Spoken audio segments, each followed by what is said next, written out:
Jane, in August '97, you were told that you had cancer. What happened? Well, we'd been on the Ashes tour, and I just got out of the shower one morning and I was combing my hair through, and I just thought there was something wasn't right about the shape of my left breast.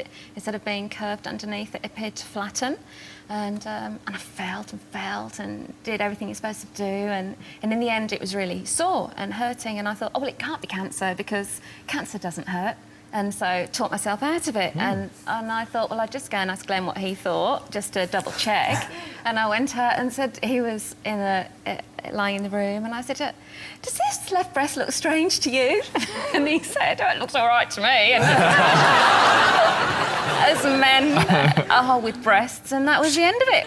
And but my mind, just the thought in my mind wouldn't go away. And when we got home, we went round to some friends for dinner, and she was a nurse, and I asked her if she'd have a look at the breast for me, which she did, and she said, oh Jane, there's a definite lump there, I can feel it, and you need to get to a doctor. And I didn't have one, and she said, oh look, come and see my GP, and which I did the next day, and he said that he could feel a lump, but it was probably a fibroid adenoma and nothing to worry about. But my mum had breast cancer just before her 50th birthday, and so he said, given the family history, let's go and get it checked out, have a mammogram, which I did.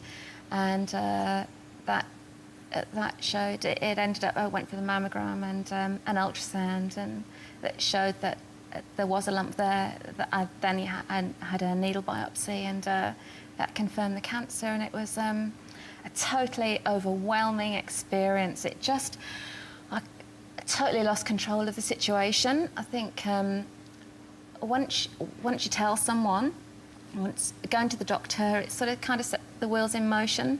You can't ignore that lump any longer. Something has to be done about it. And yeah, I didn't realise quite how much control I lost. I was so frightened, you know. I was just swept along on this emotional rollercoaster of fear, mainly. In what way lost control? I lost my voice, really. I was just listening to everything I was being told by doctors and surgeons, and it was just one appointment after another, and all time is of the essence, you know. You must do this, you have to have a mastectomy, you have breast cancer, you can't mess around with cancer, you've got to have a mastectomy, it's your only option. And I thought, I can't lose my breast, I'm 31 years old. I couldn't get my head around it at all. And so I said, no, I'd rather die than lose my breast. That's how you felt? Yeah, absolutely. I don't know whether it was shock or I can't explain, but I know that was how I felt then, at that time. And Glen, Jane gave you the option to leave. You're a cricketer, you travelled the world, you certainly could have left. Why didn't you? I didn't even consider it. You know, whether at the time as well, I didn't realise the full extent of it. You know, I thought, okay, this is what's on the table.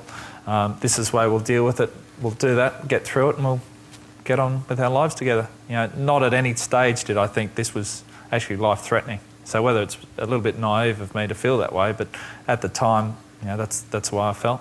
That's probably great that you felt that way. It was so positive. When Jane was so concerned about losing her breast, was this frustrating to you, trying to explain to her that that didn't matter?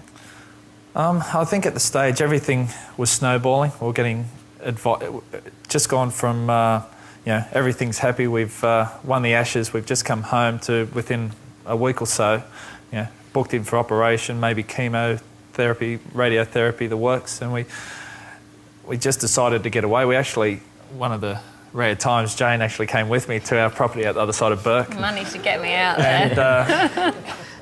At my weak moment. It helped. Yes.